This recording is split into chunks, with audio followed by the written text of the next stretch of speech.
All right, so next thing I'm going to do is color code this track. I know you might want to do that earlier, and you absolutely can do that earlier. I don't really find it to be completely necessary. I can find everything easier, especially if I'm working on something I know exactly what I'm looking for. But once we get into the mixing and mastering process, I'm going to be needing to go from one part of the track, one instrument, to a completely different instrument all the way back and forth. And just having that color coordination is going to be super helpful. So to get to colors, you go Option C. So I just hit Option C. And what I'm going to do is just go down and pick a color for the tracks.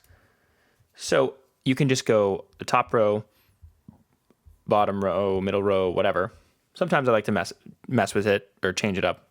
So I might start with red and then go diagonal. So if I go, I'm going to hit the down arrow, go diagonal, down arrow, diagonal. I like to keep my mouse the same spot. And then down arrow, diagonal, then go diagonally up.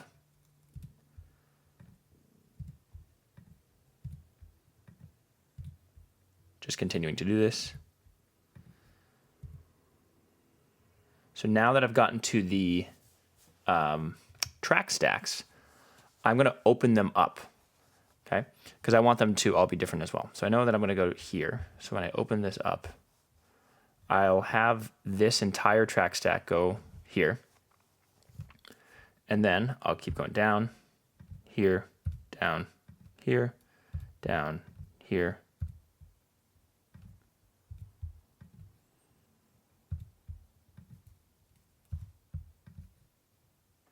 All right, and then I know I'm going to go to this one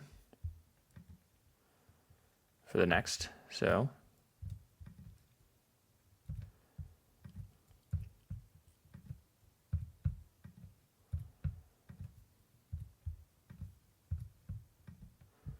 all right, and now we're back to the top, but I'm going to just change it up even a bit. This is kind of just more fun for me. I used to just do the top row, but whatever. So I'm going to go from here to here. Well, here, and then from my next track, go here. And then do the same diagonal pattern.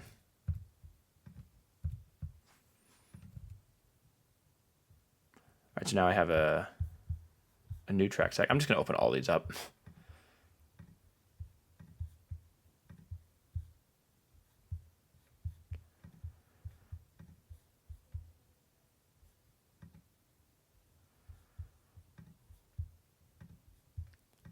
All right, now everything's open. Let's see, I just went from here. So I'll go down, click, down, click.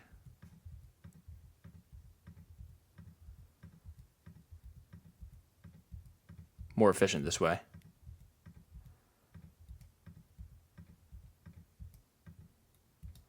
All right, so now I started here with my diagonal pattern, then here. So I'm going to go back down to here.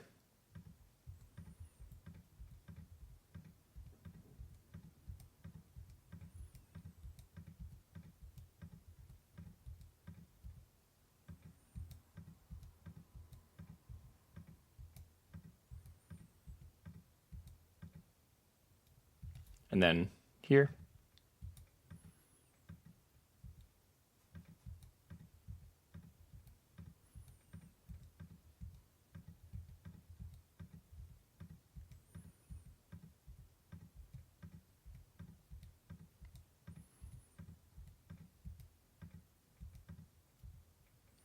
All right, and that seems to be it.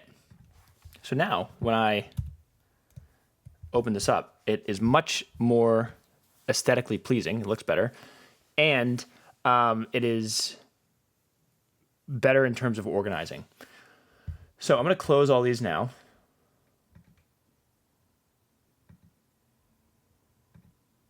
Did I not color this one? Maybe I did. Okay, there we go.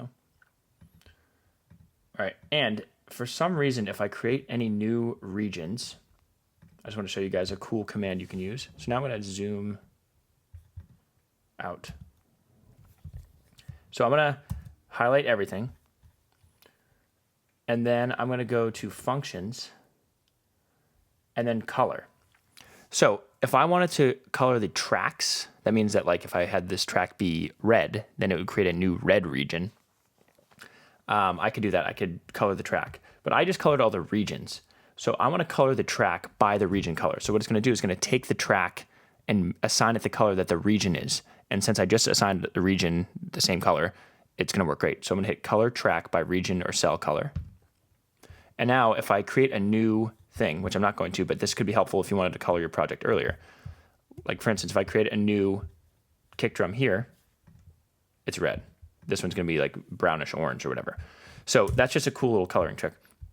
I typically prefer to do it this way, do the coloring at the end, but some people like to do the coloring at the beginning, and that's totally fine. That might be better in terms of creating. If you create a new track, you color it right away. I kind of think that's a little annoying, but you can do whatever you want in that case.